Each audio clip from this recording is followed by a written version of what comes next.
Hola a todas y a todas las personas que se conectan el día de hoy y siguen esta transmisión de este ciclo de conversaciones que hemos llamado Desde el Caribe, que hoy justo es la sexta conversación donde vamos a hablar sobre pandemia y Caribe. Es nuestra conversación de cierre y nos sentimos muy orgullosos de poder llegar a este ciclo de temáticas con todas las personas que se sumaron y que también participaron dentro de las mesas. Entonces, pues bueno, sean todos y todas bienvenidas a esta conversación. Hoy nos acompañan desde República Dominicana, Cuba, Venezuela y Puerto Rico. Y pues quien va a encargarse de la moderación es mi colega Javier Roque, quien es también la mente detrás de este ciclo de conversaciones. Entonces, pues muchísimas gracias Luis Carlos, Emilio, Jessica y Camil por sumarse a esta conversación y cerrar con broche de oro este ciclo de conversaciones. Entonces, muchísimas gracias por sumarse y Javi, te cedo la palabra para que arranquemos. Bueno, yo también les agradezco muchísimo a los cuatro por haber aceptado la conversación y de paso saludo a quienes nos están viendo o nos verán luego a través de Facebook o de YouTube.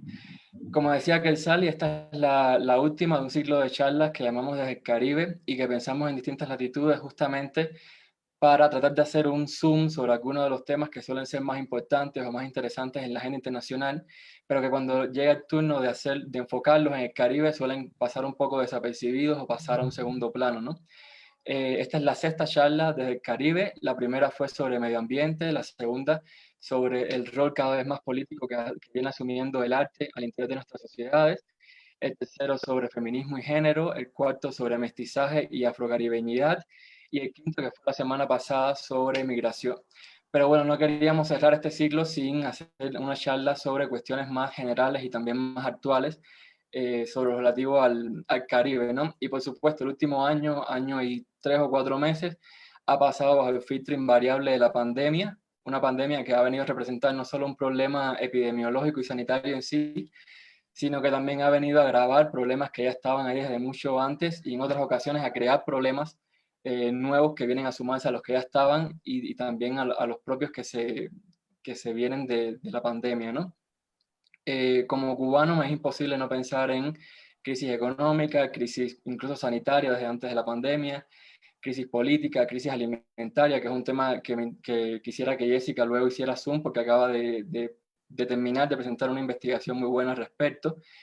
Y también como lector se me hace también casi imposible no encontrar un reflejo de algunos de estos temas, sobre todo en Venezuela, eh, donde a veces hay más similitudes de las que probablemente se quisieran.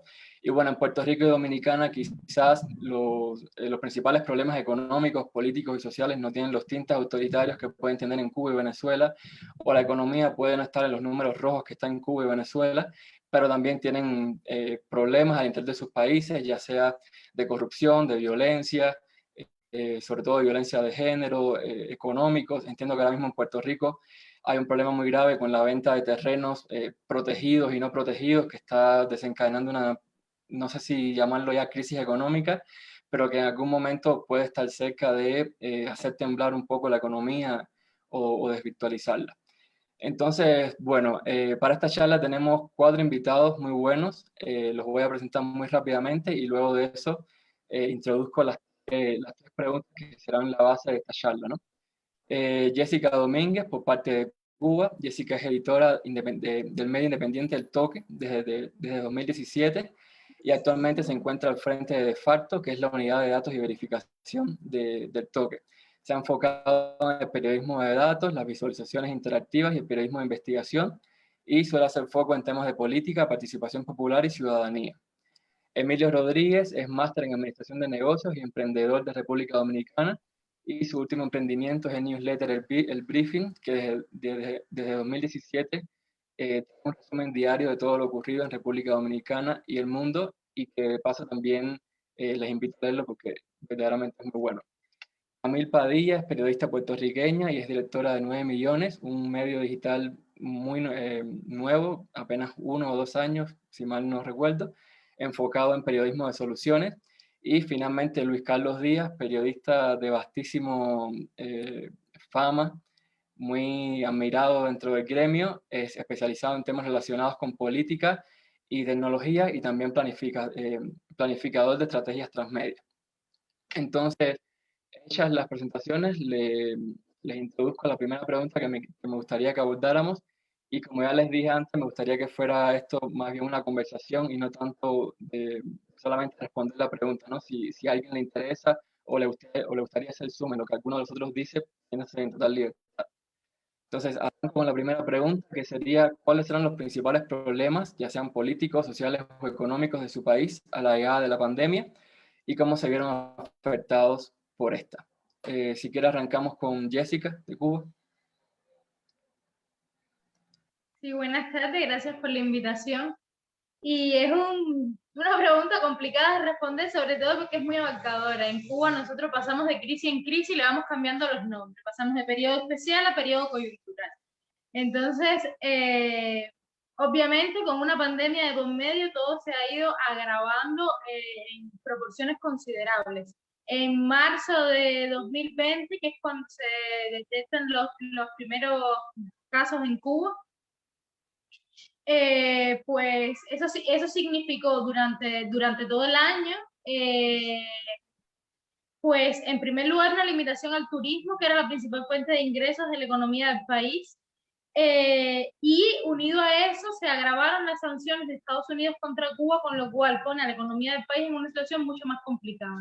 Eso tiene unas consecuencias inmensas desde el punto de vista social, que se traduce en una limitación al acceso de la mayoría de las personas a los alimentos, a los medicamentos, y para completar el gran ciclo, pues en enero de 2021 el gobierno decide hacer una reforma económica que han llamado ordenamiento monetario, sobre todo, y que ha disparado los precios de la moneda nacional, los precios de las divisas en el país, y por supuesto ha complejizado el acceso a todos los productos de primera necesidad en medio de una pandemia que ya sabemos que además supone, pues por supuesto, el aislamiento y las medidas de cuarentena para la mayoría de las personas, el cierre de muchos trabajos, y las personas se han quedado en condiciones, digamos, de vulnerabilidad, y obviamente, y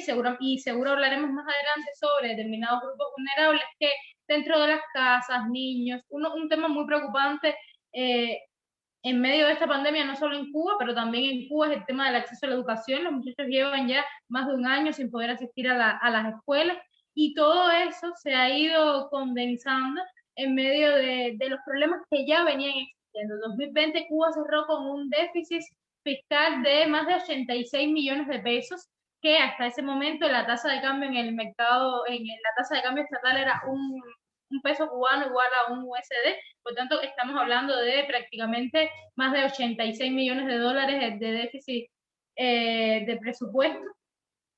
Por tanto, la situación en Cuba es bastante complicada. Lo era antes de la pandemia, y la pandemia obviamente no ha hecho nada más que agravar todas las situaciones que ya veníamos trayendo de antes. ¿Y cuáles crees tú que eran los principales problemas que ya venía arrastrando Cuba desde antes de la pandemia? Mira, más que antes, yo te puedo decir que ahora mismo, un poco más de un año después de pandemia, los principales problemas en Cuba son el acceso a medicamentos, el acceso a los alimentos y la escasez generalizada producto del ordenamiento monetario y de la difícil situación económica del país. Todo eso ha estado obviamente agravado por la situación que traía antes el país, y por la pandemia, que obviamente los gastos también en medicinas, en hospitalización, los gastos generales del país en general han sido bastante grandes, y bueno, más una crisis sistémica que ya se acumulaba, pues que no logramos salir. Recientemente el país ha negociado con el Club de París las deudas que tiene, estamos en impago, en fin, que estamos, para las cubanas y los cubanos dentro de Cuba, la situación está bien difícil. ¿Podrías hacernos como un resumen de este especial que acabas de publicar en El Toque sobre el tema de la comida? Sí, nosotros publicamos un especial multimedia que se llama El drama de la comida en Cuba, y es para contar la situación en la que se encuentra el país en ese tema. Es un tema del que se ha publicado muchísimo, pero por lo general fragmentado, porque intervienen procesos de producción, distribución, consumo, y para resumirlo, podría contarles, ¿no? Que en Cuba, más del 70% de los alimentos que se consumían eran importados. Por tanto, ante la crisis económica enorme del país, la política ha sido tratar este tema como seguridad nacional y tratar de producir los alimentos en Cuba. Pero ante esto estamos en una situación donde las condiciones en el campo, podemos llamarlas casi prehistóricas, en muy malas condiciones, sin fertilizantes, sin maquinaria, donde los productores tienen muchísimas trabas burocráticas para acceder a los sistemas de pago, para acceder a insumos para sembrar, etcétera. Y luego se produce mucho menos de lo que el país necesita consumir, y luego ese poquito que se produce se distribuye entre muchísimas partes, ¿no? Va a la industria, va al turismo, al poco que hay, pero aún así va al turismo, se exporta, una parte de las producciones del país se exporta, y por lo tanto eso va reduciendo lo que queda para las personas, para lo que llega a la mesa. Eso se suma que en el proceso después de la producción, se encarece la transportación, se encarecen los puntos de venta, y ya lo que llega a las personas es una cantidad reducida de alimentos en variedad, calidad y a un precio súper elevado.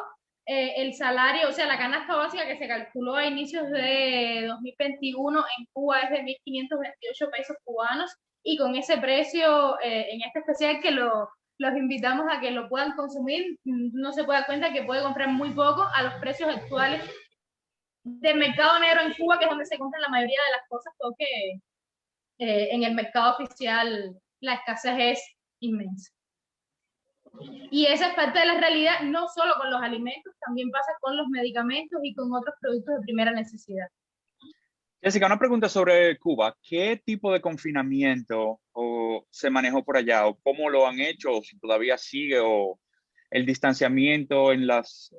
Mira, ahora estamos en el peor momento de la pandemia, increíblemente. Cuba ya tiene prácticamente listos 2 candidatos vacunales, los 2 primeros de América Latina, probablemente, a las puertas de que la entidad nacional dé el uso de emergencia, y ahora estamos en el peor momento de la pandemia. ¿Vacunas desarrolladas allá?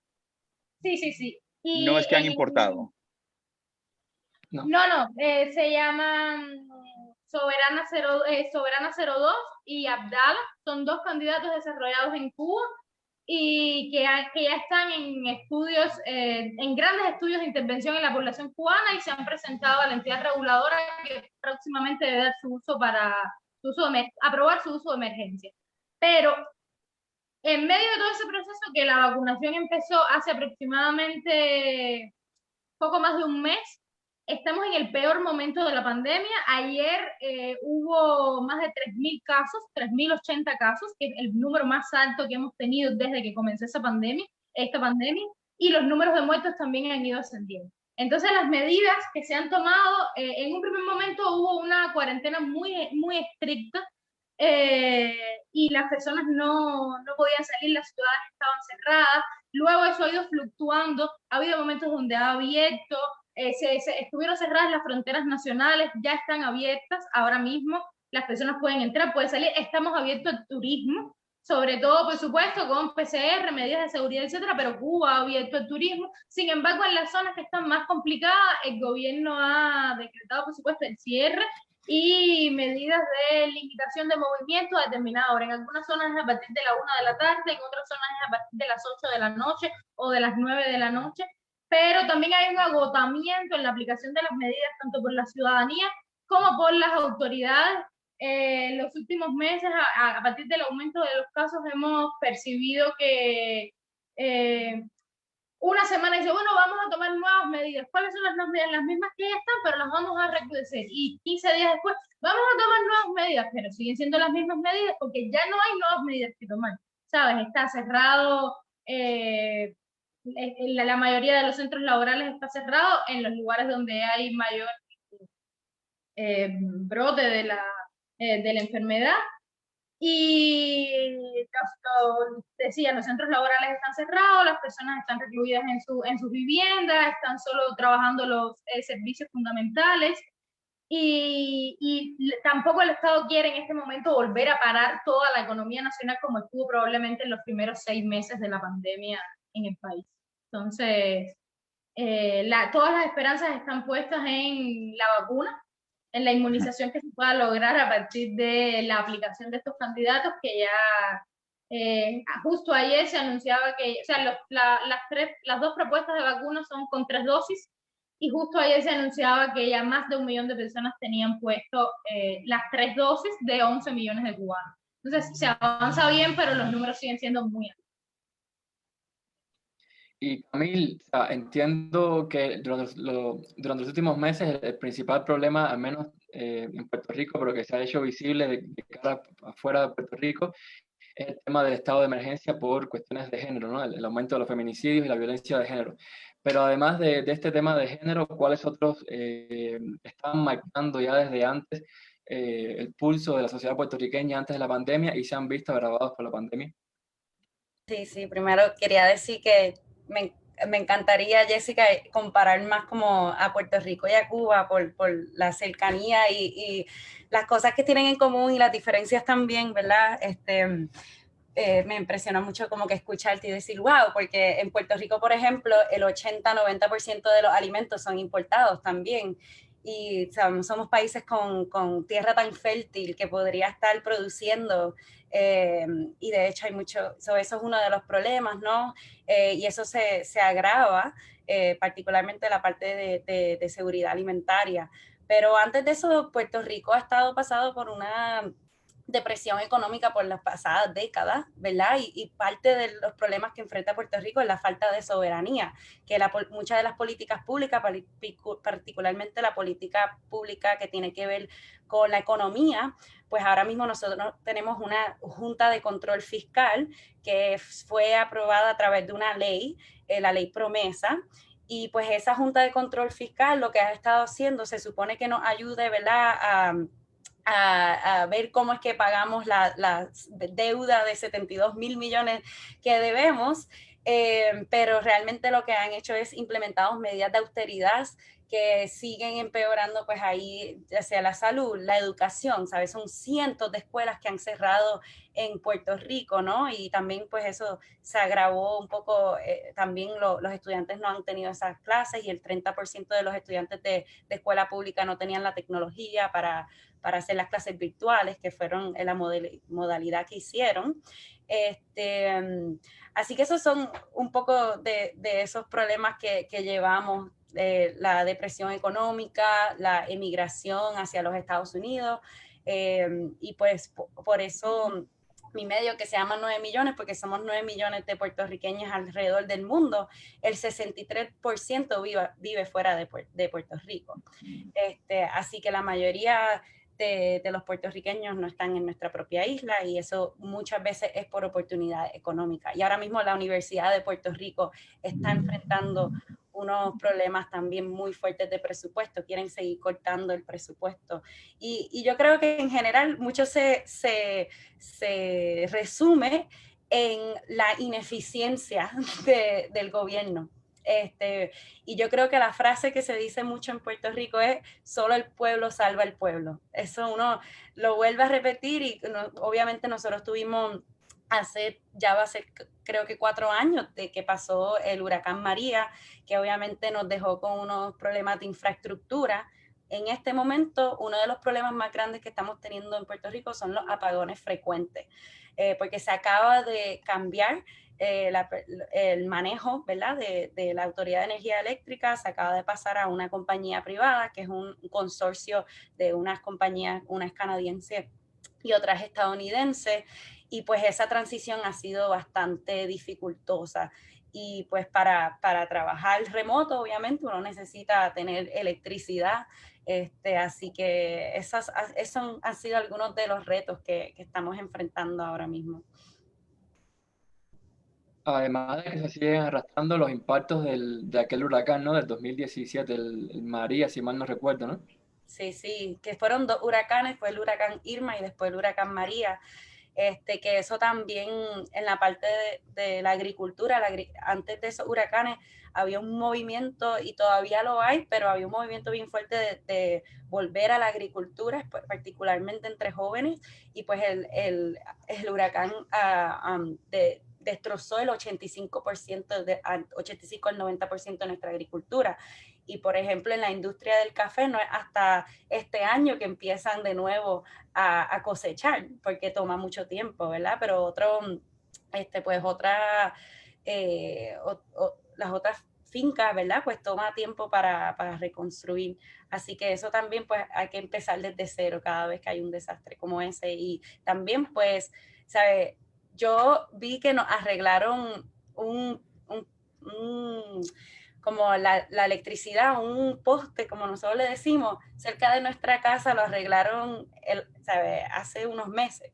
¿Tú me entiendes? Sí, que se ha tardado mucho el arreglar la red eléctrica, y el problema mayor es que porque nosotros, ¿verdad? Cuando tenemos una emergencia, la atiende FEMA, que es es algo federal, ¿no? De los Estados Unidos, y FEMA no rediseña, no mejoramos la red eléctrica, sino lo arregla exactamente como estaba. Entonces, pues, en vez de nosotros tener el poder de diseñar, ya que todo cayó, de diseñar una red más resiliente, se ha reconstruido la red que era débil ¿verdad? Así que eso siempre es como algo que tenemos de preocupación, que vuelva a venir otro huracán y que hayan un apagón masivo como el que hubo cuando el huracán María, pero ya estamos viendo esos apagones, así que es algo que tenemos que lidiar frecuentemente. Bueno, de hecho, ya hay como dos que vienen por el Atlántico, si no recuerdo mal. Ahí estaba viendo las noticias de Cuba. Bueno, no sé, Emilio, si nos quieres hablar un poco de cuáles son los principales problemas que había en Dominicana antes de la pandemia y quizás cómo se han visto afectados, ¿no? Por esto. No creo que nada de lo que haya pasado en nuestro país es algo que sea ajeno a nuestros países. Hay muchas similitudes en todo lo que había antes de la pandemia, cómo se manejó la pandemia. O sea, nada sorprende. Que la corrupción, que los problemas de la electricidad, que el manejo de la infraestructura, que problemas que la economía, la deuda, etc. En nuestro país habían unas elecciones municipales en febrero, antes de que la pandemia explotara, en marzo. Y esas elecciones se cancelaron por unos problemas de unas máquinas que no estaban funcionando. Obviamente ya la gente comenzó a pensar que la máquina, que hackeada, que no sé qué. Cuando a las 11:11 de la mañana exactamente, salió el director de la Junta Central Electoral a decir que las elecciones se cancelaron porque había unas máquinas que no estaban funcionando, pero por unos problemas que tú marcabas un candidato y salía otro, en fin. Ya ahí comenzaron las protestas de la gente a ponerse cosas en la cabeza porque luego teníamos entonces las elecciones presidenciales unos meses después. Esas eran las municipales. Entonces, al entrar la pandemia en marzo, ahí entonces comenzó el tumulto de que se hacemos con las elecciones. Entonces luego las elecciones se movieron. Entonces, estamos en un año de elecciones municipales y presidenciales. Entonces llega la pandemia y era entonces ganó la oposición. Y ahora entonces tenemos un cambio de gobierno dentro de la pandemia, lo que hace que todos cambien, porque lo que era la oposición, que le llevaba la contraria a todo lo que decía el gobierno anterior, ahora entonces algunas de las cosas la hacen de la misma manera y siempre la oposición, el partido de gobierno, siempre van a tener su baile ahí. Pero por ahí es que va los principales problemas que se vieron afectados mayormente al entrar la pandemia. Era por eso de las elecciones que teníamos y todos los otros problemas que se dan en nuestros países, que no son nada nuevo. Nada particular de República Dominicana. Y en el caso de Venezuela, Luis, hace unos días veía una entrevista que le daba Maduro a Bloomberg, creo que era, si no me equivoco, donde básicamente hacía como una nueva invitación a la inversión extranjera, ¿no? Un poco para rescatar la economía del país. No sé, ¿cuál es tu lectura de los problemas que había antes de la pandemia y de los problemas que hay hoy?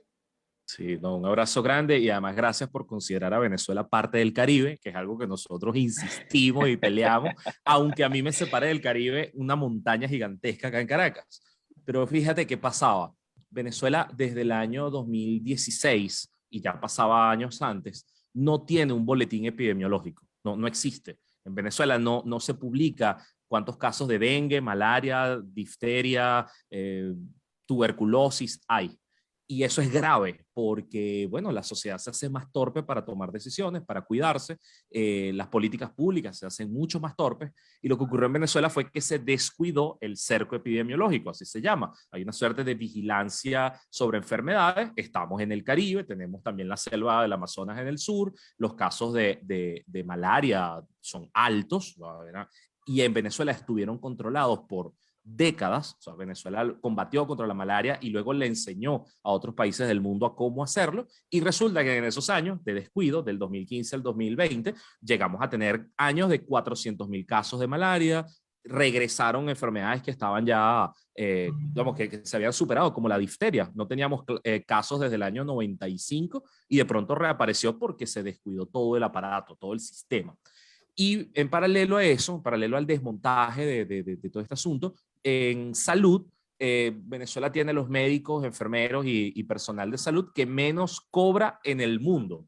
Un salario de una enfermera aquí en Caracas, una enfermera de un hospital, puede llegar a ser entre 50 centavos de dólar y $2 al mes. O sea, eso es una cosa que no se puede ni imaginar, porque la gente dirá, bueno, ¿y cómo se vive con eso? O si ese es el salario, entonces quiere decir que todo lo demás está subsidiado y el costo de la vida es barato. Y resulta que no. O sea, un kilo de carne acá cuesta 5, 6, 7 dólares, como en otros países. Un kilo de pollo cuesta $2, $2.50, como en otros países. Y una enfermera gana $2 en un mes. Y un médico en un hospital gana $5, $8 al mes. Entonces, el aparato público de salud estaba devastado. Y ahí llegamos a un punto que era decir que Venezuela está en una emergencia humanitaria compleja. Es una emergencia humanitaria que está generando millones de migrantes al mundo. O sea, es el desastre, el mayor desastre del planeta, salvo el de Siria. O sea, Siria tiene más de 6 millones de desplazados, Venezuela está casi llegando a 6, o sea, estamos ahí sin tener una guerra. Entonces, el tema acá de cuando se pensaba, ahí viene una pandemia y qué va a ser de Venezuela, lo que se decía era, bueno, aquí nos va a destrozar, o sea, esto va a ser un tifón y va a matar demasiada gente porque, bueno, hay mucha desnutrición, entonces tendrías menos capacidades de pelear una enfermedad, el sistema de salud está destrozado, o sea, la infraestructura y todo estaba muy, muy mal para recibir el COVID. Pero pasó algo que no teníamos en el juego, ¿no? Que no teníamos en la mente, que era cómo se transmite esta enfermedad. Y resulta que la enfermedad depende de la movilización. O sea, mayor movilidad, mayor transmisión de enfermedad. Suena muy, muy evidente, pero cuando uno empieza a sacar las cuentas económicas de cómo estaba Venezuela, resulta que ya estábamos en el foso. Para que tengan una idea, 8 de cada 10 empresas ya había cerrado. O sea, el parque industrial venezolano se vino al piso. Los salarios son demasiado bajos como para ir a trabajar. Buena parte de los incentivos para el comercio, para salir a las calles y demás, bajó mucho. Y eso resulta que esa pobreza, esa miseria de nivel África, de los peores países, o sea, Venezuela es más pobre que Haití y no tiene sentido. Esa pobreza hace que haya baja movilidad y aquí entonces la enfermedad fue muy lenta, muy, muy lenta. Entonces vivimos unos meses en los que todo se cerró, vivimos un confinamiento muy rudo, muy, muy agresivo, pero que tampoco la enfermedad se transmitía tanto, entonces había muy, muy pocos casos. Entonces aquí se suma otra capa, y es que, bueno, no tenemos democracia, ¿no? No hay un Estado que rinda cuentas, no hay un Estado que se haga responsable de lo que hace. Entonces, como se ocultaban datos, como el boletín epidemiológico, lo que hicieron con el COVID fue ocultar y limitar la cantidad de pruebas que se hacen al día. Entonces, si ustedes revisan los datos de Venezuela, se van a dar cuenta que tenemos muchos menos casos que otros países del continente, pero es también porque tenemos muchas menos pruebas. No hay pruebas, no se hacen suficientes pruebas ni en suficientes ciudades. De hecho, vivíamos una cosa ridícula que era tomar algunas pruebas, algunas muestras en la frontera con Colombia y que eso viajara 800 kilómetros, 900 kilómetros hasta Caracas para que el laboratorio las procesara, en un país que además no tenía gasolina, no tenía gasoil. Entonces, limitar eso, limitar la capacidad de medición de la pandemia, hace que artificialmente los números de Venezuela sean bajos, ¿no? O sea, entonces, por un lado hay baja movilidad, pero por otro lado hay un control estatal terrible. Vivimos situaciones como, por ejemplo, familiares nuestros, amigos nuestros que fallecían por la enfermedad, o estabas en el hospital o en el centro donde estaba esta persona y ese día morían 5, 6, 10 personas y en el registro oficial del Estado te decían que ese día habían muerto 3 y el día siguiente 3 y el día siguiente 3 y el día siguiente 3. Entonces es como una suerte de subregistro brutal en el que tú dices, bueno, si en un solo centro yo vi o mi familiar vio 5, 10 muertos ese día, o hay una cola en el cementerio del Este para ver a cuántos incineran hoy y son montones, porque la cifra oficial dice esto. Y resulta que es que en Venezuela, si tú mueres de COVID, pero no hay una prueba que diga que tenías COVID, entonces no estás en la estadística. Y eso es ridículo, porque la gente fallece y no le hicieron la prueba o nunca llegó el resultado. Y evidentemente tiene todos los síntomas. Entonces no hay esa sinceridad que, por ejemplo, puede haber en Perú, que de pronto Perú dice un mes después y que miren, estos casos no los teníamos contabilizados, vamos a meterlos en la estadística porque a lo largo de este mes los acumulamos y meten 300 muertos más, 500 muertos más. Ellos no lo ven como un fracaso, sino que es la estadística, es ser honesto con la estadística. En Venezuela no, aquí se oculta, se guarda y los periodistas, los primeros que empezaron a hacer advertencias sobre la enfermedad, sobre lo que estaba ocurriendo, sobre los centros de salud, que les decía lo de los salarios, ¿no? Pues resulta que casi la mitad de los trabajadores no volvieron. Los empleados del sector salud no volvieron a sus puestos de trabajo. Entonces los sindicatos se vinieron a menos, la cantidad de médicos y enfermeras habilitados se vinieron a menos. Y estoy hablando de los hospitales porque son los que atienden al 70-80% de la población. Las clínicas son para los que puedan pagarlas. Y también vivieron una suerte de contracción, pero el sistema público se desmontó. Y eso es complicado, es grave, porque el país en paralelo se hacía cada vez más pobre. Pero vivimos una situación distinta a la de Jessica, que es muy cómico y por eso la cuento acá para aprovechar. Y es que nosotros vivimos una escasez de alimentos y medicinas bestial, o sea, asombrosa, una cosa donde la gente tenía que ir a Colombia a buscar medicinas y traerlas en 2014, 15, 16, 17, 18, y ocurrió por decisión oficial. La revolución empezó a atacar a las empresas privadas farmacéuticas, atacaba las líneas de producción, les hacía la guerra, o sea, les impidió acceder a divisas, empezó el gobierno a importar medicamentos terminados de Brasil, de Turquía, y le decía a las empresas de acá que se murieran de hambre, y bueno, las empresas cerraron y se fueron. Y hubo una escasez brutal, insisto, una cosa penosa. Yo he tenido que traer medicamentos para mi familia de España desde el año 2014, por ejemplo, que no se conseguían en Venezuela. Y resulta que por las presiones estadounidenses, las sanciones, que fueron unas sanciones contra el gobierno venezolano, contra la manera en la que ejecutaban ellos sus operaciones. Recuerden que Venezuela, su principal cliente era Estados Unidos comprándole petróleo. Estados Unidos financió la revolución bolivariana prácticamente. Al entrar esas sanciones, y al apretarse en el año 2019, el Estado venezolano dejó de controlar algunas zonas económicas. O sea, el Estado dejó de tener el control, el monopolio de los alimentos y la medicina. Y entonces lo que hizo fue que liberó el mercado. Y lo liberó es que hay un desorden absoluto en el que cualquiera de nosotros puede importar lo que quiera, lo que pueda pagar. O sea, nuestras aduanas están abiertas. Entonces eso significa que las presiones hicieron que se acabara el desabastecimiento. O sea, yo puedo ir a cualquier mercado hoy y consigo todo lo básico, todo lo no básico, productos importados desde Nutella hasta salmón, en cualquier mercado, o sea, en cualquier espacio de la ciudad. No es que haya unos mercados públicos y unos privados. Y eso ocurrió del 2019 para acá. Entonces, ¿qué pasa? Y ya con esto cierro. Que hoy sí se consiguen medicamentos, sí se consigue alimentos para, vamos a decir, a unos precios internacionales, el mismo precio que puede estar pagando Emilio, Camil en sus países, pero la gente es pobre, o sea, la gente es infinitamente pobre. Que bueno, que no, vamos a decir, la productividad se fue al piso.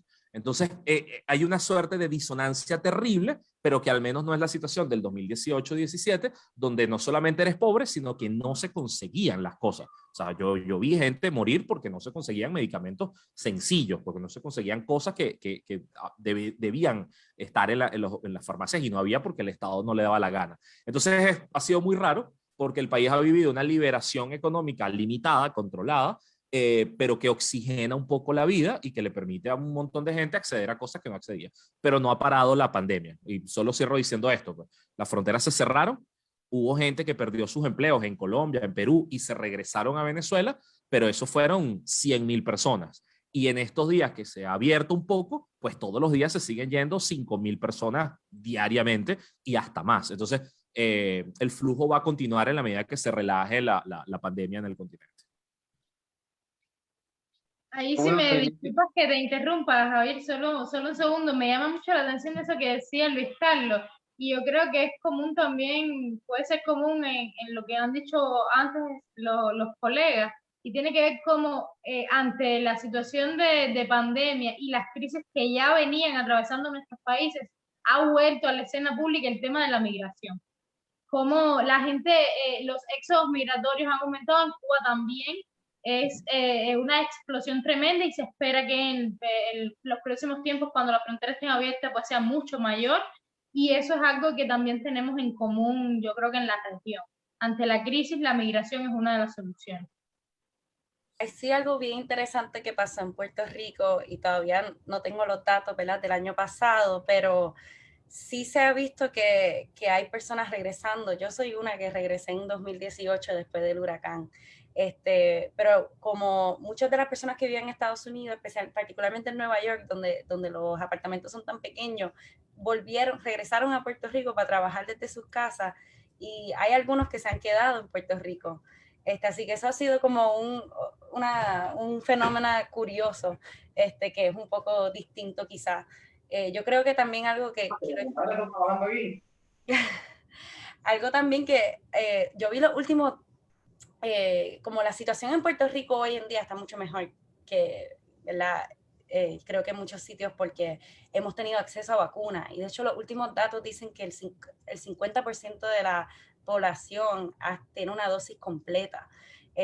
Y mientras que hace unos meses habían alrededor de 500 personas hospitalizadas, hoy estaba viendo que hay como 39. Así que sí quiero decir que hemos tenido acceso a eso, a las vacunas y acceso a servicios de salud, y que yo le doy mucho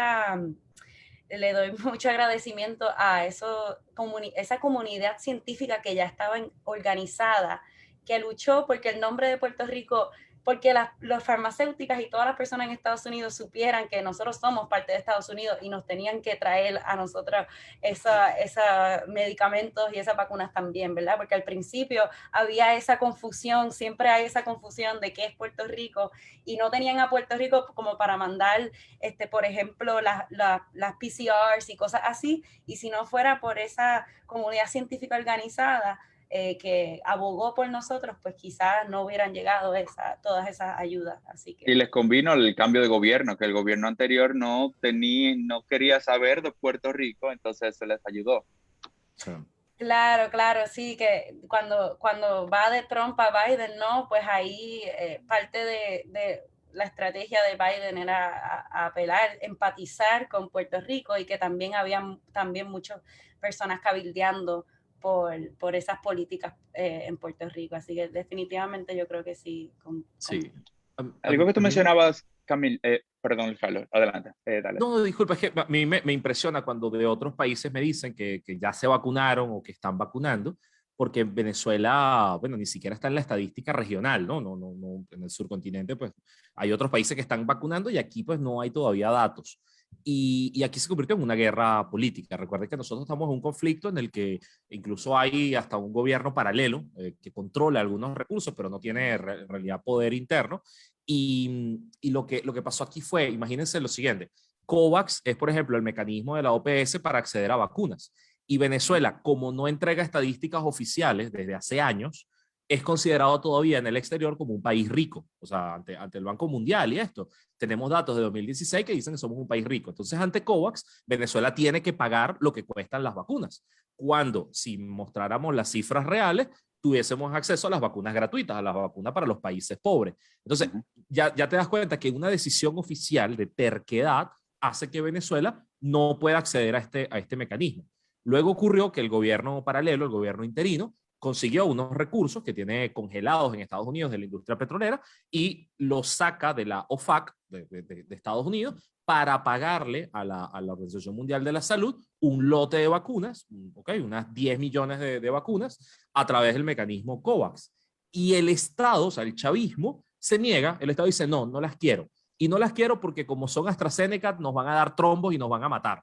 Y no queremos esas vacunas chimbas. Entonces fue como, por una guerra política se negaron y Venezuela perdió lotes de vacunas en abril, en mayo, en junio y vamos a perder las de julio también, millones. Y en paralelo dijeron, no, le vamos a comprar vacunas a Rusia y en teoría las pagaron, pero nunca las entregaron. Rusia ha entregado como 1,5 millones de dosis cuando se le pagaron en teoría 10 millones de dosis. No, la idea era que lo entregaran el primer trimestre de este año y no lo hicieron. Y ahora están usando las Abdala, las cubanas, las que habló Jessica, y aquí en Venezuela las están presentando como si fuesen vacunas. Es decir, no le están diciendo a la gente, esto es un candidato. No. Se las están dando a la gente como si fuesen vacunas. No les están diciendo, esto es una prueba, estamos en periodo de prueba, es una candidata a vacuna, y por lo tanto vamos a probar qué tal funciona. No, le están diciendo a la gente, esta es la vacuna. Esta es una vacuna y te va a curar perfecto porque es cubana. Entonces, sobre eso se ha pronunciado la Academia Nacional de Medicina, se han pronunciado todos los gremios que tienen que ver con esto, hasta los investigadores venezolanos. La comunidad científica ha dicho, gente, eso no es una vacuna, es un candidato a vacuna, y es importante la diferencia.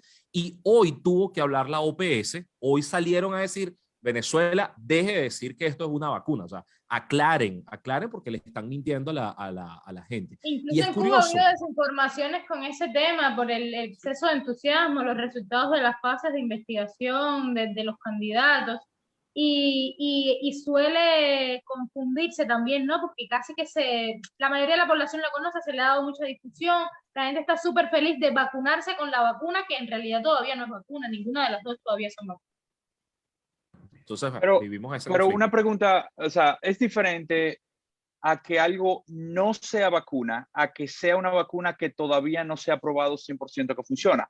Por ejemplo, te hago la pregunta porque si eventualmente se prueba que funciona, entonces es una vacuna que funciona. Ahora mismo simplemente no sabe si funciona. La diferencia está en que cuando no se puede decir que es una vacuna, es cuando es, por ejemplo, Regeneron, una farmacéutica que está haciendo tratamientos para cuando tú tienes COVID, que mejorar.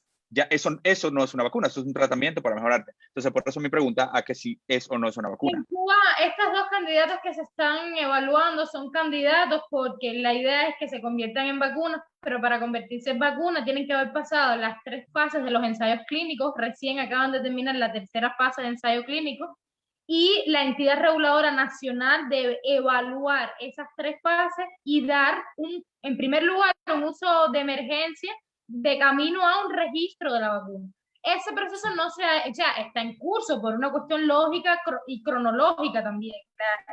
La fase 3 de estos candidatos terminó a finales de mayo, e incluso a principios de junio todavía estaban evaluando algunos elementos, ahora empezó el estudio en niños, etcétera. Entonces, de los 2 candidatos, uno se presentó la semana pasada a la entidad reguladora. Eso significa que probablemente a finales de julio o a mediados de julio ya sea vacuna. Lo que pasa es que ¿qué hizo Cuba? Como está permitido con los candidatos, lo ha empezado a aplicar en un número grande de población, pero como parte de estudios de intervención comunitaria, estudios en intervención de grupos vulnerables, pero como candidato, o sea, la mayoría de la población es candidato y además tienes que firmar un consentimiento informado de que usted está de acuerdo en vacunarse con ese producto que todavía no está aprobado.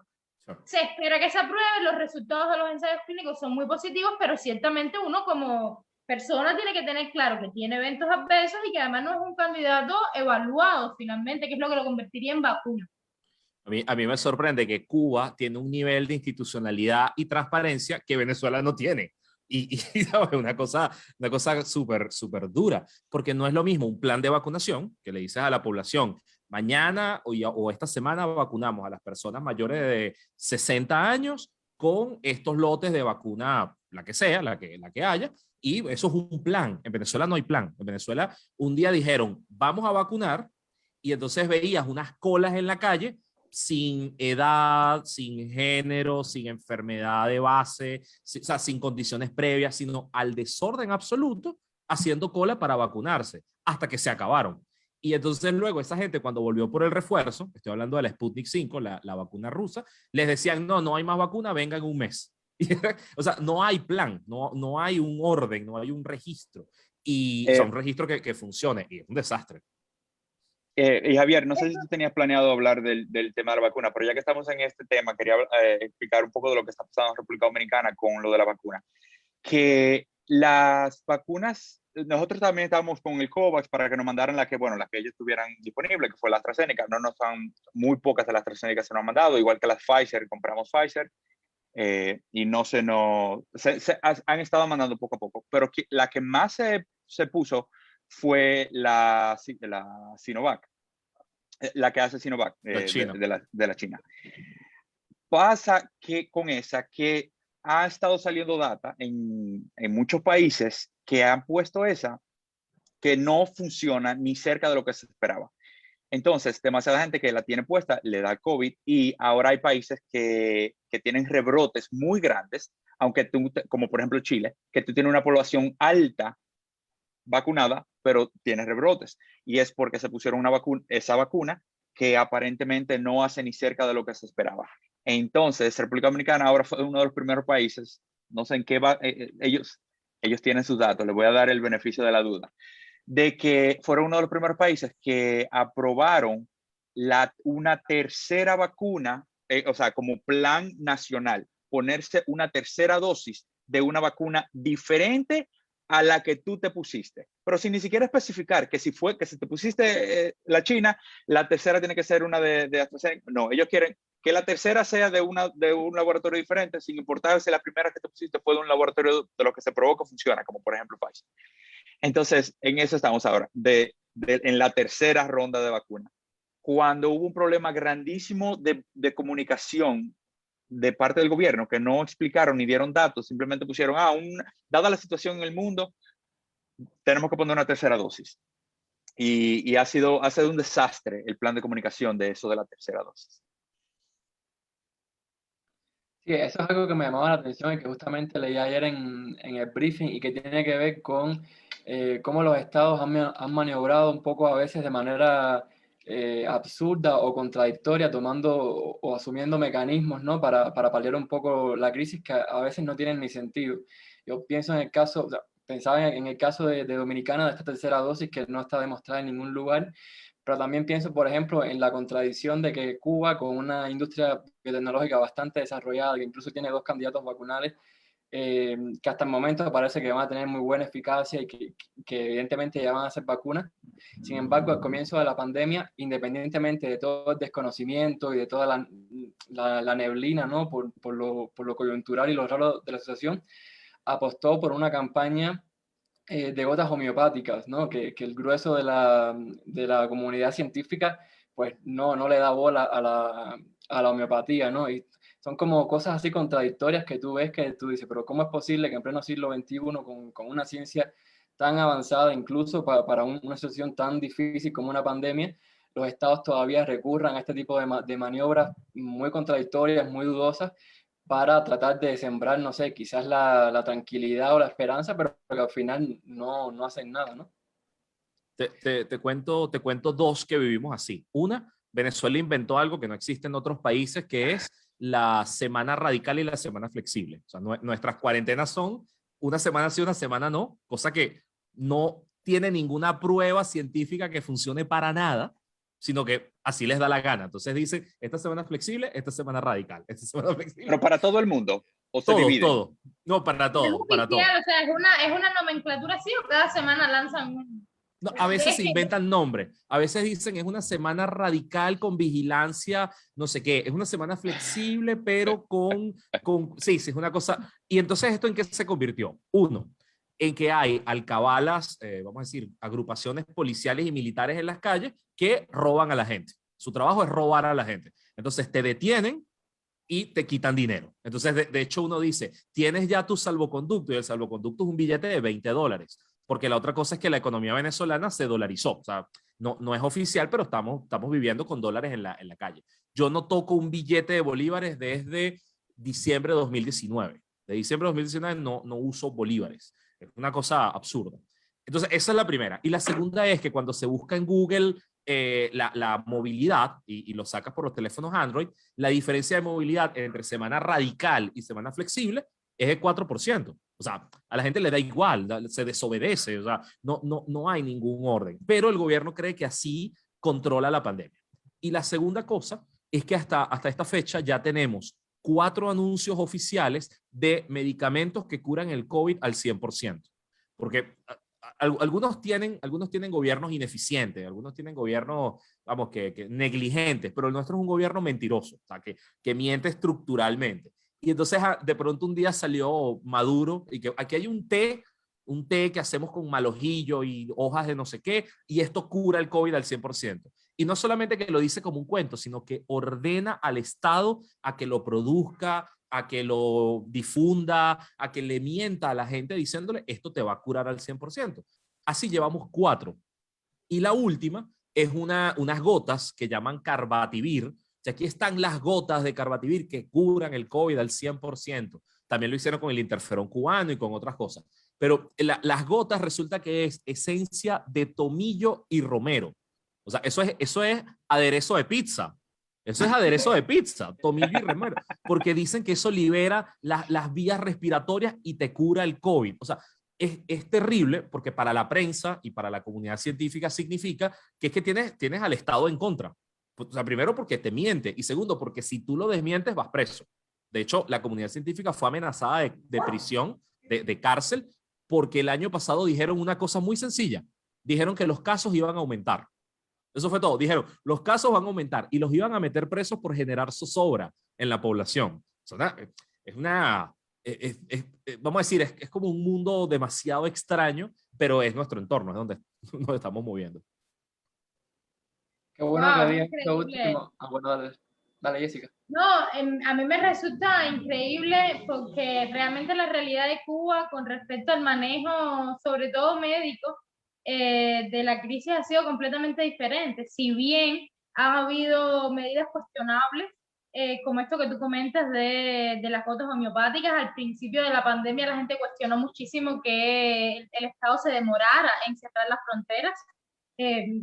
La mayoría de la población creía que debían haberlo hecho mucho antes y eso hubiera evitado que el brote comenzara con tanta rapidez. El cierre de las escuelas también ha sido en cierta medida cuestionable porque si bien al principio los padres y todo el mundo, o sea, obviamente quería cuidar a los niños y que no fueran a la escuela, ya ha sido una medida que se ha prolongado demasiado y obviamente en otros países, en otros lugares, ha habido un respaldo institucional para clases virtuales, etcétera, pero en Cuba no es posible por el nivel de acceso a internet que hay, las clases son televisadas, en fin, vaya, que prácticamente durante este año los niños han perdido el ciclo escolar.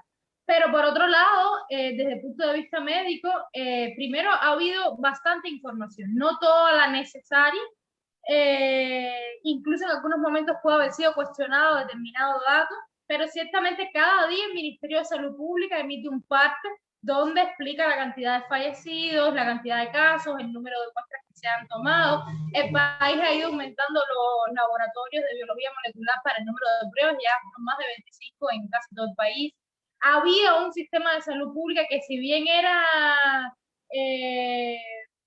complicado en el sentido de que no era tan accesible ni tan brilloso, digamos, como pudo haber sido en otro momento en Cuba, estaba medianamente organizado para poder responder a la situación, se hacían pesquisas en los barrios y por supuesto la principal fortaleza tiene que ver con la comunidad científica ahí respondiendo. Cuba dijo desde el principio, y también fue una decisión cuestionada, que no iba a comprar vacunas. toda la apuesta del país fue a la producción de los candidatos, y cuando en diciembre de 2019 América Latina, Chile sobre todo, comenzó la vacunación, y Estados Unidos, y en enero ya a partir de COVAX comenzó la vacunación en América Latina, Cuba fue el único país de América Latina que no se sumó a COVAX, no le pidió nada al mecanismo y no le interesaba participar, porque toda la apuesta era a los candidatos. Y era una apuesta arriesgada que afortunadamente parece que está saliendo bien, pero también pudo no haber sido.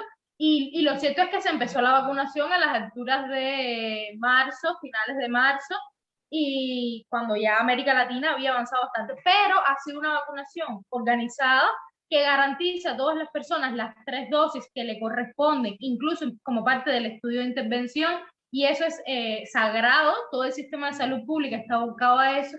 Yo creo que las principales complicaciones del manejo de la pandemia desde el punto de vista estatal en el país tienen más que ver con decisiones de índole jurídica y de índole política, porque si bien por las características del Estado cubano, muchas de las decisiones que toma son decisiones arbitrarias, en tanto no están respaldadas por una legislación, por una norma, por un decreto, sencillamente salen y anuncian: a partir de mañana no se puede salir a la calle, o a partir de mañana vamos a poner multa a todo el mundo.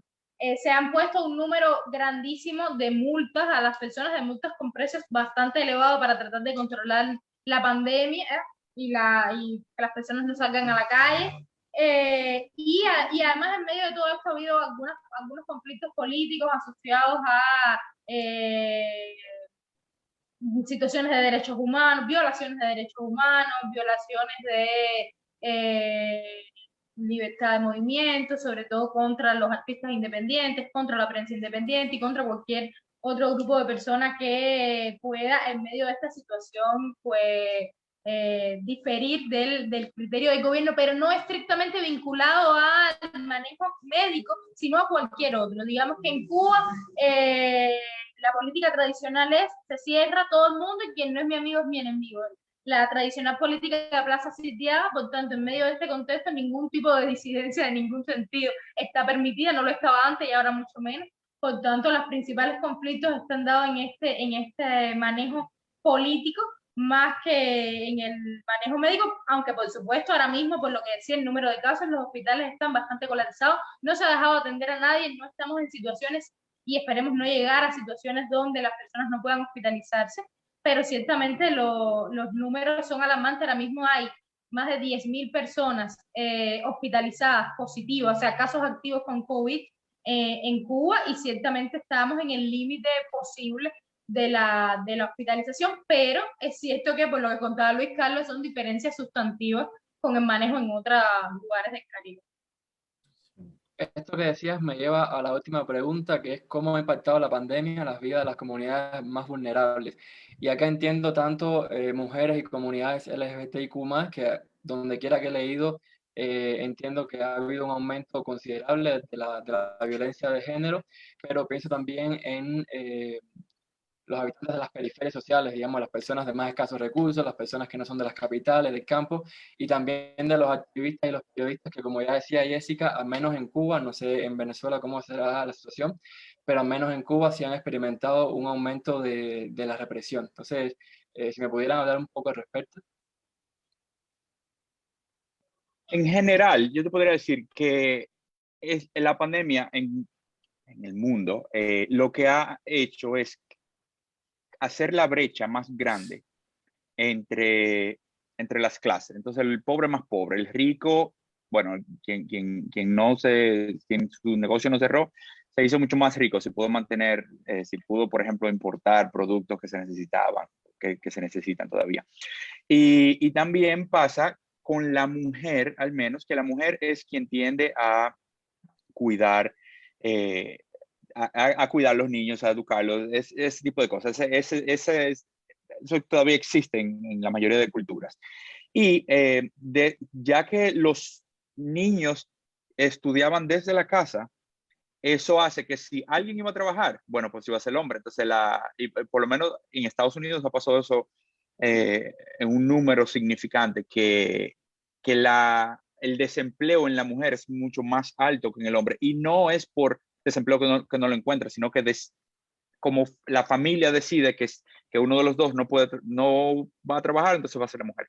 Y en ese caso, por lo que con esas comunidades vulnerables que tú mencionas, yo siento que la mujer se ha perjudicado mucho en el sentido del desempleo y va a tardar mucho tiempo en que eso vuelva a la normalidad, o por lo menos a estar en mejoría como íbamos.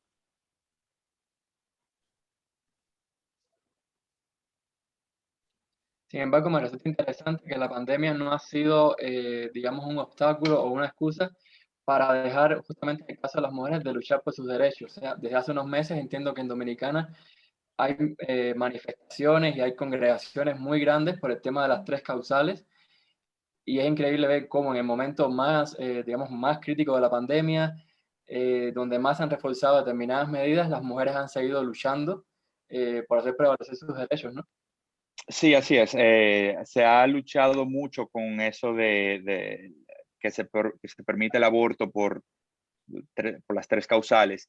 Y eso ha sido una lucha. Esa lucha tiene tiempo ya, pero dada la situación en la que la gente ya tenía más tiempo libre o le ponía más atención a las cosas que pasaban en el gobierno, en el Congreso, esa lucha sigue en pie y sigue fuerte, ha cogido mucha fuerza y bueno, también el cambio de gobierno y este gobierno que supuestamente lo apoyaba, bueno, lo apoya, pero siempre hay sus encuentros, un país muy conservador, muy de la iglesia cuando se trata de ese tipo de cosas, ni mencionarle el aborto a nadie que tenga que ver porque sabe que va a perder una gran parte de la población cuando busquen el voto. Pero sí, la lucha de ahora, no sé si exactamente por la pandemia necesariamente, pero la lucha de ahora, de las tres causales, ha sido más fuerte que nunca. Algo que quería mencionar, nosotros en el 2019 tuvimos como ese levantamiento, ¿verdad? En donde se quitó al ex gobernador Ricardo Rosselló. Desde entonces la cultura en Puerto Rico ha cambiado a una cultura bien combativa. Hay muchas protestas, o también se ha visto mucho en particular en el movimiento feminista, que es un movimiento que lleva de muchos años, pero definitivamente ha tenido un auge por los altos números de violencia doméstica, de feminicidios, violencia de género, particularmente en la población trans, ¿verdad?, de Puerto Rico. Y siempre cuando hay una emergencia, pasó después de los huracanes, aumentan los números de violencia de género, aumentan los feminicidios. Lo mismo pasa en la pandemia, en particular porque al principio teníamos un toque de queda muy estricto, así que es menos oportunidad para que una persona pueda acudir a ayuda.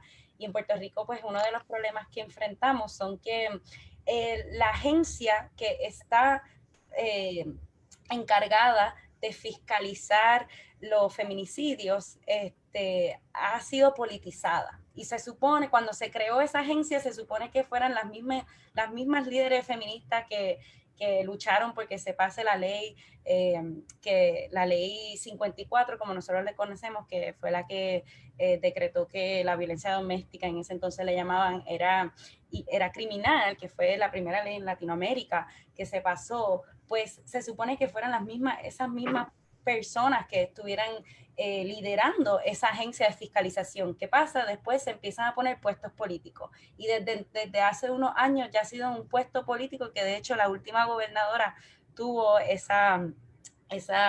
fue la procuradora de la mujer, ¿verdad? Y pues ese es un problema que, bueno, se decretó el estado de emergencia con el nuevo gobernador, pero no han habido acciones. Entonces a veces eso pasa mucho, que pasan una ley, pero esa ley no se sigue. Entonces es solamente para hacer como, ¿verdad?, el PR, las relaciones públicas, pero realmente no hay acciones contundentes, así que por eso es que el movimiento feminista sigue en la calle, especialmente cuando hay una nueva ola de violencia. Pero sí, algo que quiero decir, y me gustaría también preguntar a los otros colegas, es que en Puerto Rico sí, pues tenemos muchas organizaciones feministas que se han organizado para ofrecer esa ayuda, para ofrecer albergue a aquellas personas, ¿verdad?, que están en esas situaciones de violencia. y pues sí se ha visto mucha solidaridad dentro del pueblo, y me daría curiosidad qué se ha visto en sus países en términos de autogestión, de organización, para quizás atender alguna de las cosas que el gobierno falla. Sí. Quería apuntar algunas cosas, aunque el discurso internacional sobre Venezuela es que es una revolución socialista, y en su momento pues lo es, y aplicaron muchas políticas de izquierda para estos temas de salud sexual y reproductiva, género, son ultra conservadores. O sea, pesa más el ala militar, o el ala más, vamos a decir, más fuerte, ¿no? Del ala comunista, más conservadora, aunque vale el término. Entonces, por ejemplo, en Venezuela, desde la llegada del chavismo, las personas trans no se pueden cambiar el nombre. Entonces, resulta que entre los años 80 y finales de los 90 hubo en Venezuela decenas de casos de personas que se cambiaban el nombre ante el registro, y cambiaban y eran, vamos a decir, lo que se hacía en esa época. Podías cambiarte el nombre, con la llegada del chavismo se acabó. Entonces no hay reconocimiento a personas trans, pero cero reconocimiento, no solamente en términos de ley, de igualdad, de acceso, sino que además son discriminados en centros médicos, no hay atención diferenciada, y los asesinatos, los delitos acá pasan bajo la mesa. Dicho de otra manera, incluso se les garantiza impunidad. Hace 2-3 semanas, a pocos kilómetros de mi casa, aquí en Caracas, no solo asesinaron a una persona trans, sino que la picaron. O sea, la desmembraron, y eso lo están tratando las autoridades como un delito de inseguridad. De hecho, un alcalde dijo, eso fue un robo que se complicó. O sea, un robo como que alguien se resistió al robo y le dieron 2 disparos, y no que te aparecieron trozos de cadáveres, o sea, trozos de cadáver por una mujer trans. Entonces, es rudo. Incluso algunos medios de comunicación no saben tocar este tema, o sea, no tienen la sensibilidad para este tema, e insisten en poner el nombre masculino y cómo se llamaba. O sea, es una cosa muy, muy rara, porque los que estamos conectados, es decir, los venezolanos que vivimos la modernidad y que tenemos familia afuera, y ahora todos tienen familia afuera, o sea, los que estamos conectados con el mundo, entendemos que así no es, que la cosa está mal. Entonces estamos muy rezagados. En Venezuela no hay aborto legal. O sea, nunca se aprobó, el chavismo ha cerrado todas esas discusiones, no se permite, cosa que es absurda, porque Cuba, que vamos, es como nuestro hermanito ideológico, lo permite, o sea, o es parte incluso del sistema público. Aquí cero, nada. Y pasó con las organizaciones de mujeres, que les toca lidiar con un Estado que se dice feminista, que dice que apoya estos movimientos, pero que en realidad no. Pues, es como que le garantiza impunidad a los agresores, y si además el caso se politiza, está peor aún. Hay un caso terrible acá de un atleta que era muy, muy pro gobierno y salía en actos oficiales, varias veces golpeó a su esposa y en todas se les perdonó, se le devolvía a su casa, hasta que la asesinó. Y punto. O sea, y quedó el caso impune. Después él parece que se suicida en cárcel, y pongo comillas con los dedos, pero en realidad no era eso, pues fue un Estado que le perdonó todas las agresiones. Quiero contar esto porque en Venezuela el Me Too llegó muy tarde. El Me Too empezó hace 2 meses.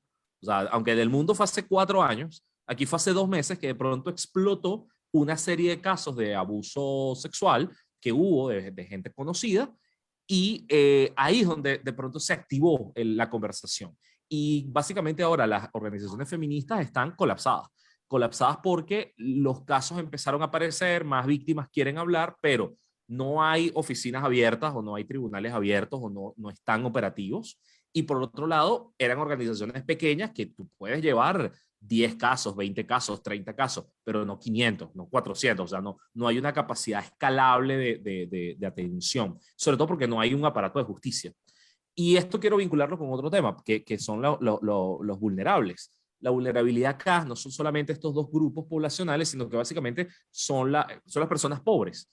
Y eran personas pobres que ya lo eran por la crisis venezolana, por la crisis dura que se vivía en Venezuela, estos salarios de $2, $3, y muchas personas, muchas familias estaban viviendo de lo que enviaban sus familiares desde afuera con remesas. Y resulta que por la propia crisis de la pandemia, muchas de estas personas en Perú, en Ecuador, en Colombia, han perdido sus empleos. Entonces se recortó, bajó mucho la capacidad de enviar remesas al país, y eso significa, bueno, muertes, ¿no? Muertes porque la gente no puede alimentarse completo o no puede comprar medicamentos o no puede salir del país. Los que tenían planes para irse no se pudieron ir. Entonces, es grave porque esa pobreza se hizo aún más miserable. Incluso las familias que estaban respirando, que tenían la nariz fuera del agua porque les estaban recibiendo $100 mensuales, $150 mensuales, volvieron a caer en el foso. Entonces, es una situación muy, muy, muy ruda, muy complicada, porque no hay una respuesta integral ni del Estado. El Estado está anulado para esto. O sea, nosotros tenemos un Estado que reprime, pero no que le sirve a la gente. Y los que están afuera están asfixiados, porque el que perdió su empleo tiene que resolver su vida, o sea, dónde va a vivir, dónde van a estudiar sus hijos, qué va a comer mañana, y no puede estar pendiente de qué va a enviar. Con esto aumentaron incluso casos de suicidio, o sea, gente joven que estaba afuera y le enviaba dinero a sus padres, y bueno, al final se le vino el mundo abajo y acabaron con todos, o sea, buscaron esa salida. Entonces ahí es donde entiendes que es una crisis humanitaria compleja. O sea, que la manera de resolver las cosas no es ni fácil ni a corto plazo, y que nos va a costar mucho. Y esto va a seguir así un buen tiempo. Tengo acá una pregunta que nos hicieron llegar y que inicialmente, bueno, originalmente es solo para Puerto Rico, pero yo me voy a tomar la libertad de hacerla, de expandirla hacia los cuatro, porque nos incumbe de alguna forma a todos. Y es cómo ves el periodismo independiente en los próximos años en tu país. Y lo digo justamente porque todos los que estamos aquí, sea tanto Luis, Emilio, Camil, Jessica, forman parte de medios independientes, ¿no? Si quieres empieza Camil, que es como la target original. Sí, yo soy bastante optimista hacia dónde va el periodismo independiente en Puerto Rico. Por una parte tenemos como el Centro de Periodismo Investigativo, que lleva 10 años, una década en Puerto Rico, ha tomado mucho auge y ha recibido muchas donaciones, en parte por todo el trabajo que hicieron después del huracán, y durante, ¿verdad?, todo el levantamiento y todo lo que ha ocurrido. Y también ha habido más medios que están saliendo, como Todas. Es más, tuvieron a muchos de los medios independientes, estuvieron participando en esta serie, Revista Étnica. Y también de mi parte, yo me siento bien optimista porque pues hemos recibido mucho apoyo para hacer investigaciones en Puerto Rico. So, ahora mismo mi plataforma hacemos crowdfunding como un Patreon, pero exclusivamente para las personas de nuestra región. Y yo lo que quiero es empoderar a los periodistas independientes. Y esa es mi pregunta de todos los días. ¿Qué yo puedo hacer para ayudar a que los periodistas independientes puedan hacer buen periodismo y de una forma digna, que puedan hacer dinero a través de eso? Y pues el acudir hacia la diáspora, que, ¿verdad?, como dije al principio, pues hay más puertorriqueños fuera de Puerto Rico que fuera de Puerto Rico quizás tienen trabajos donde le pagan más y pues tienen un añoro por nuestra isla. Así que nosotros le decimos, nos pueden apoyar de esta manera para contar las historias que realmente nos puedan ayudar a mejorar el país. Pues eso hemos visto que hemos recibido mucho apoyo.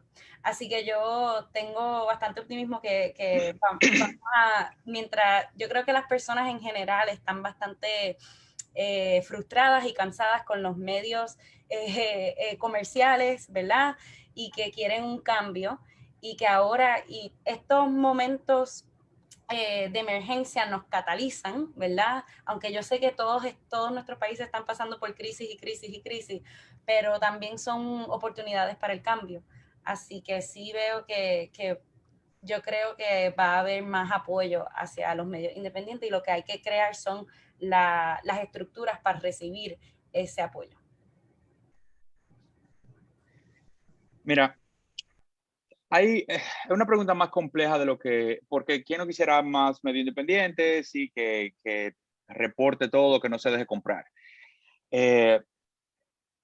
Nos ayuda, por ejemplo, medios como nosotros que comenzamos no viviendo de esto hasta ahora. O sea, hasta un poco. Cuando nosotros comenzamos teníamos nuestros propios trabajos independientes. Ahora tiempo completo es diferente porque ya hemos crecido, ya tenemos publicidad, este tipo de cosas. Pero es difícil cuando tú quieres vivir de un medio. que saber que te va a llegar la publicidad de los políticos y tener que decirle que no. O sea, nosotros estamos conscientes de la cantidad de dinero que dejamos de ganar, pero es porque no, diciéndole que no a publicidad política, que incluso hasta limpio y todo, simplemente que si tú pones una publicidad inconscientemente, tú podrías dejarte influenciar. El problema es cuando tú tienes que aceptar publicidad para poder sobrevivir. Entonces, tampoco podemos confundir lo que es un medio independiente que haga su propio reportaje, que tenga su gente en los medios buscando, haciendo esas investigaciones, como por ejemplo nosotros comenzamos. Ya estamos ampliando un poco, pero que nosotros comenzamos es recolectando información de todos los medios que haya que haya disponible. Entonces, en ese momento, ya no es una información que sale de nosotros. Nosotros estamos limpiando y recolectando y haciendo un resumen de la información que ya hay. Pero ¿qué pasa? Si la información que ya hay no es limpia, entonces, ¿qué tanto podemos nosotros limpiarla? Entonces, hay que entrar un proceso de filtro y de buscar y hacer conexiones, pero ya que nos hemos desarrollado y hemos crecido, y hablo de que hay otros medios como nosotros, que ya llevan un proceso en el que que han podido crecer y pueden hacer realmente un periodismo independiente. Yo creo que el futuro es brillante para el periodismo independiente también por el acceso a la tecnología. Por ejemplo, con el mundo de los podcasts, tú puedes hacer tremenda investigación y publicarla para que el mundo entero la consuma a través de un podcast, algo que antes tú tenías que hacerlo a través de radio o a través de audiovisual, que es mucho más costoso que producir, por ejemplo, solamente audio. Y hemos mejorado porque hay gobiernos que ya saben que no se pueden meter tan en rojo como haciendo cosas como se hacía en el pasado, porque con todo el mundo con una cámara y una grabadora de sonido en su bolsillo y una computadora en su bolsillo, acceso a todas las redes sociales, ya todo sale mucho más fácil al aire. Entonces, ya todo el mundo pisa un poco más fino y eso ha hecho que el periodismo independiente tenga más fuerza. ¿Cómo lo ven Jessica y Luis? Porque la situación en Cuba y Venezuela políticamente es un poco distinta o bastante distinta de lo que puede resultar en Puerto Rico y Dominicana.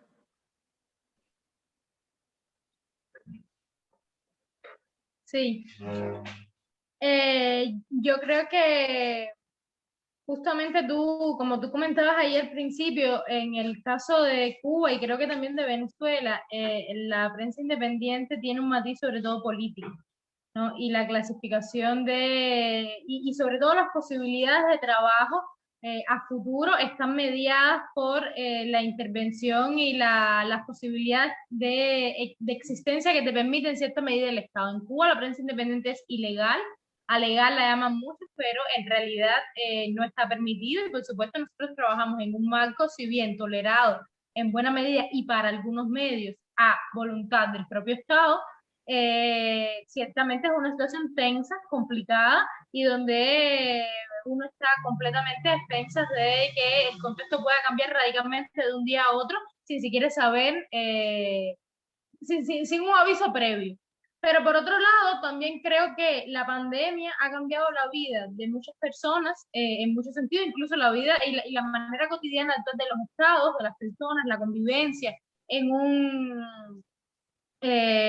la vida, en el trabajo de muchas personas y también ha cambiado la vida de los medios. En el caso nuestro en particular, nos ha dado la oportunidad de poder trabajar más, de poder informar mejor y de ganar mucho más legitimidad dentro del público cubano. Yo pienso que ante todo, y siempre lo digo, para mí las posibilidades de futuro de la prensa independiente en Cuba están dadas en primer lugar por las condicionantes políticas, pero sobre todo también por el nivel de legitimidad y de calidad del producto periodístico que uno puede hacer, que va ganando, sobre todo va conquistando el corazón de los usuarios que nos leen, y ahí es donde radica nuestra fuerza. Nosotros estamos viviendo una situación muy extraña porque hubo un florecimiento de medios digitales hace unos 5 o 6 años que tuvo que ver con censura en medios oficiales, en medios privados. El chavismo compró medios grandes, medios privados, los compró para vaciarlos de contenido, ¿no? Para votar a los periodistas y que se quedaran en la calle y que esos medios no les hicieran daño. Entonces, bueno, controlaron canales de televisión o cerraron radios o controlaron radios y los principales periódicos desaparecieron. Hoy no hay periódicos. O sea, no, hace años que no compramos periódicos, no hay periódicos independientes de referencia como los había hace 4 o 5 años. Entonces, muchos de esos periodistas fueron a Internet y en Internet pasó que en ese momento, por la economía del país, era muy fácil abrir un medio digital. Y ojo, cuando digo muy fácil, es mucho más fácil de lo que Emilio, Camil viven en sus países. Acá, un buen salario para un periodista hace 4 o 5 años eran 20 o 50 dólares al mes. Entonces, con una plantilla total que te costaba 500 dólares, pagabas 20 periodistas, el alquiler del local, el internet, el agua, el café y vivías, porque era una economía con unos subsidios muy perversos, muy extraños, y con unos niveles donde la gente ganaba una miseria, pero tampoco se daba cuenta. Eso, con la dolarización del 2019 para acá, ha cambiado, porque el costo de la vida pues, es más alto. Para que tengan una idea, la canasta básica son 250 dólares al mes. O sea, poder comprar todos los alimentos que necesita, 250. Entonces termina siendo una canasta básica más cara que la de Colombia, por ejemplo. Y ya les decía que los salarios eran o siguen siendo muy bajos en el sector público. Entonces, hoy tener un medio digital es más costoso porque la gente cuesta más. Ya no le puedes pagar 50 dólares, ahora tienes que pagar 200, 100, 300. Y yo creo que los periodistas hablamos muy poco de dinero en toda la región. Tenemos que hablar más de dinero. ¿Qué es un buen salario? ¿Cuánto gana un editor, un periodista, un pasante, un recién entrado? Tenemos que preguntarnos eso. Hace rato hice como una suerte de comparativa. México, por ejemplo, me sorprende que paga muy malos salarios. Chile paga buenos salarios, pero su costo de vida es altísimo, entonces se te diluye. Bueno, hablamos poco de eso. Todo para decir que en Venezuela el costo de mantenimiento de un medio digital se hizo muy alto, o sea, se hizo más alto que antes, y las fuentes de financiamiento se agotan. ¿Por qué? Porque si tú antes vivías, que era, por ejemplo, los medios filantrópicos, alguien con plata en Estados Unidos, alguien que un amigo en Miami, que le pasaba 500 dólares al mes para mantener un medio, o 3.000 dólares al mes para mantener un medio, hoy no puede, hoy tiene que pagar más. Tiene que pagar más por la gente, por los equipos, por la conexión a Internet, por lo que cuesta. Entonces, las fuentes de financiamiento entran en conflicto. Tenemos medios comportándose como ONGs, que es una manera de sobrevivir, de conseguir financiamiento internacional, de participar en concursos, de ganar estos fondos de aceleración, pero bueno, tienen que pelearse porque son fondos escasos. Entonces los ves que bueno, son aliados, son amigos, se llevan bien, están en el mismo ecosistema, pero al final tienes una competencia y unos ganan y unos pierden. Entonces, hay medios que han ido disminuyendo su capacidad de trabajo, de impacto, y hay otros que les ha ido muy bien. Entonces, así como comentaba Emilio, pues los que están bien posicionados se posicionan mejor o tienen más fondos y los demás están siendo barridos, que también es como, bueno, venezolanos descubriendo el libre mercado por la mala, y es interesante verlo. Pero yo tengo una pelea con esto. Y es que nos estamos conformando con Internet. O sea, nos estamos quedando con Internet como si fuese nuestra isla. Somos unos náufragos, llegamos a la isla, la abrazamos y decimos, bueno, aquí soy libre, independiente, soy yo, no le rindo cuentas a nadie. Y se nos está olvidando lo masivo. A mí lo masivo me preocupa. Yo hace 2 años y medio o 3 era parte del programa de radio con mayor alcance en Venezuela. Tanto, bueno, que lo censuraron, digamos, que le bajaron la cuchilla. Y no es lo mismo estar peleándote por una audiencia de 50.000, 100.000, 200.000 lectores en Internet que unos medios masivos que le llegaban a más de 1 millón de personas al día. O sea, y que sus modelos económicos eran distintos y tenía modelos de sustentabilidad distintos. Entonces, tenemos que ir pensando en lo masivo. Primero, porque los medios digitales son importantes y pueden marcar agendas, sí, pero también le tienes que llegar a un montón de gente que no es usuario activo, o sea, que no va a ir a buscar información. O sea, necesitas alimentar ese ritual de consumo diario. Y lo otro es porque podemos usar los medios digitales también para mejorar nuestras propias competencias, para poder impactar en lo público y masivo cuando se pueda. Yo siento que si Venezuela se abre, o sea, si vuelve a la democracia, oye, pudiésemos hacer un mejor periodismo que el que se está haciendo hoy, que es bueno, que gana concursos internacionales, pero que no tiene impacto. ¿Y no tiene impacto en qué sentido? No hay institucionalidad que investigue los casos de corrupción cuando los denuncia la prensa, no hay cambios sociales sobre las cosas, y más bien los periodistas se tienen que ir al exilio. O sea, el principal portal de investigación en Venezuela, que es Armando Info, tiene gente en muchos países perseguida y con juicios y no pueden volver al país y su familia está en riesgo. Entonces, eso no es normal, o sea, eso no es justo.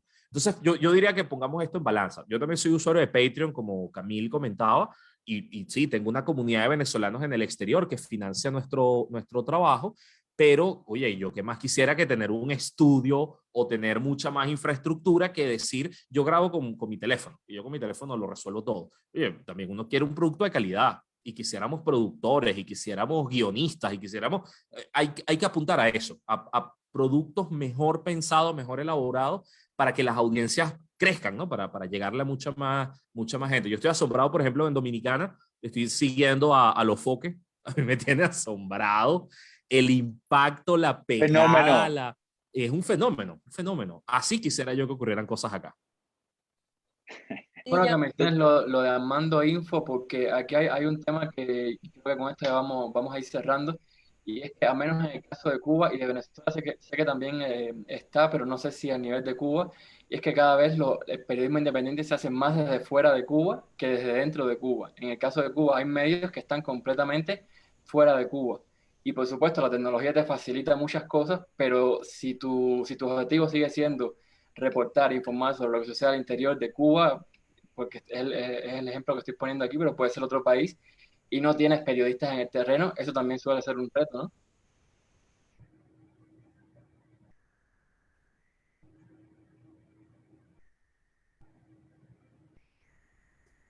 Bueno, sí, definitivo, ¿verdad? Y yo creo que lo que dice Luis es bien importante, desarrollar productos y el valor, y yo creo que por eso las suscripciones y las membresías, pero crear nuestras propias plataformas, no solo depender en un Patreon, pero crear algo que nosotros seamos los dueños de esas plataformas. Y si alguna vez quieren hablar de eso, también me encantaría hablar más de cómo colaboraciones caribeñas, porque creo que es bien importante también que aprendamos de nuestros países, especialmente en Puerto Rico, donde la educación se enfoca mucho en el yankee, ¿verdad? Por nuestra situación. Pues yo lo que quiero a largo plazo es que nos veamos más como caribeños y conozcamos más las historias de nuestros vecinos, porque tenemos más en común. Yo siento que con el Caribe que con Estados Unidos. Así que aprecio mucho que me inviten a algo así para poder seguir aprendiendo y conectando con ustedes. Porque como la gente de Radio Ambulante, que hacen las historias las historias de Latinoamérica contadas. Es que increíble el trabajo que ellos hacen. Definitivo. Sí, yo creo que es increíble todo lo que nos une, que es mucho más de lo que nos separa, pero también es cierto que informativa y comunicativamente conocemos más de otros contextos que el que más cerca tenemos.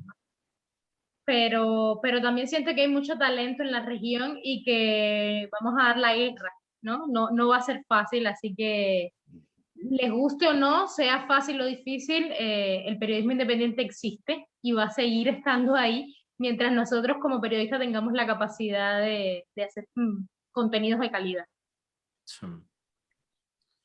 Ahí hay un puntito que yo dejé por fuera porque igual no es el contexto que están viviendo ustedes, y es que a falta de financiamientos, vamos a decir, comerciales, porque las empresas están quebradas, o a falta de financiamiento exterior, porque a veces la comunidad no responde, hay una línea de trabajo que se puede empezar a desarrollar en Venezuela. O sea, es un fenómeno que vamos a ver, que es lo humanitario. Es decir, nosotros lamentablemente, vamos a recibir ayuda humanitaria, o sea, el Programa Mundial de Alimentos. Mira tú qué vergüenza en un país que era 100% productor de arroz, de carne, de azúcar, todo se producía acá, hasta los 90, y vamos a recibir ahorita, bueno, eso, sacos de comida. Ahí hay una fuente de financiamiento para medios que están quedando acá, porque igual hay que contarle al país y al mundo qué está pasando. Puede ser muy interesante porque, vamos a decir, alguien tiene que contar las cosas que ocurren. Y esos medios que se están organizando para funcionar como fundación, como ONG, como organización, creo que tienen mucho más claro que el crowdfunding tiene que ser variado, que tienen que ser distintos fondos y que tienes que hacer trabajo transfronterizo, ¿no? Que tienes que hacer trabajo colaborativo, porque es una manera también de construir un nosotros. Creo que eso es importante. A mí una cosa que me encanta de, por ejemplo, el colectivo Global Voices, que fue el primero con el que me vinculé en Internet, es que construye un nosotros muy distinto. Y por eso me encantan fenómenos de Dominicana y fenómenos de Puerto Rico. Y conozco lo que se hace en Cuba desde hace años. Por eso, gente de mi edad que estaba también inventando cosas en digital. Ese encuentro es bonito, pero creo que tenemos que dar otro paso, que es el cómo se empaqueta. Cómo estamos empaquetando nuestros contenidos para que también sean relevantes para las audiencias. Se está haciendo a veces mucho periodismo para los concursos, para los financistas, ¿no? Para quedar bien, para decir, ahora, estamos de moda y entonces estamos usando esta nueva herramienta porque es lo que los financistas nos dijeron. Y no que tú digas, esto es importante y el público lo premió, y lo premió porque fue viral, porque se lo compartieron 1000 veces, porque dio la vuelta, marcó agenda. Yo creo que tenemos que discutir un poco más esos puntos y siempre quedarán pendientes. Bueno, ya cumplimos la hora y media que habíamos pactado inicialmente. Entonces, por mi parte, solo queda agradecerles enormemente, de verdad que sí, a los cuatro por su presencia. Un gustazo enorme haber contado con ustedes para cerrar esta charla. Y bueno, no sé si que Sally o Jordi quieran decir algo al final. Sí, bueno, muchísimas gracias, Javi. Gracias, Luis Carlos, Emilio, Jessica, Camil, por unirse a esta conversación y sobre todo por acercarse también a este tipo de iniciativas, ¿no? Donde lo que también buscamos desde Factual y de distintas latitudes es poder conectar con el Caribe y unir esos esfuerzos entre conocer periodistas, especialistas y también medios, ¿no? Y sobre todo poder generar ese tipo de intercambios donde podamos acercarnos, pero también reconocernos. Entonces, bueno, agradecidísima con que hayan cerrado este ciclo de conversaciones que, como lo comenté desde el principio, Javi fue quien estuvo detrás de eso. También le agradezco mucho porque Javi también fue quien puso a muchas personas en la mira y eso es algo que enriqueció muchísimo este ciclo de conversación. Entonces, nuevamente, muchísimas gracias también a las personas que nos siguieron durante estas 6 semanas en cada una de estas conversaciones. Gracias. Y pues nada, le cedo la palabra a Jordi para que también dé unas palabras de cierre y agradecimiento. Muchas gracias, Kets. Emilio, ¿qué tal? Camil, Jessica, Luis Carlos, qué gusto saludarles. Para quien no me conoce, yo soy codirector junto con Quetzali de Factual Distintas Latitudes. Entonces, pues también quería agradecerles. Estuve la última media hora escuchando la conversación y es increíble cómo, pues, por supuesto, cada país tiene sus particularidades.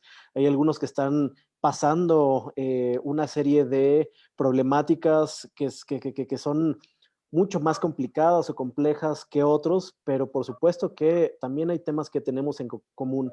Entonces, como decía Camil, desde Factual Distintas Latitudes nos interesa mucho acompañar no solamente este tipo de conversaciones, sino también generar encuentros e investigaciones en conjunto. Yo soy internacionalista de formación, yo no soy periodista de origen, y a mí me gusta mucho ver justo la región como totalidad cuando se puede. Y hay un montón de fenómenos: migración, salud, deforestación, cambio climático, cuestiones ambientales, que creo que se enriquece mucho cuando podemos tener un panorama mucho más amplio. Entonces, pues simplemente agradecerles, aprendí mucho escuchándoles en esos minutos. Y también quería especialmente agradecer a Javier Roque, quien es nuestro editor del Caribe y el principal coordinador de todo este ciclo. La verdad es que estamos muy contentos con todo el trabajo que ha desarrollado, no solamente editando y acompañando las labores propiamente periodísticas, sino también en esta gestión y operación para crear estos encuentros y estos espacios de conversación. Entonces, muchas gracias, Quetzali, por darme la palabra, y pues con esto podríamos cerrar formalmente la 6ª charla de Periodismo desde el Caribe, un ciclo de conversaciones donde participaron un montón de periodistas, activistas, personas del arte y del artivismo desde prácticamente todos los países del Caribe. Entonces, pues, muchas gracias por acompañarnos. Muchísimas gracias a ustedes por la invitación. Gracias, un abrazo. Gracias, cuídense. Adiós. Un placer.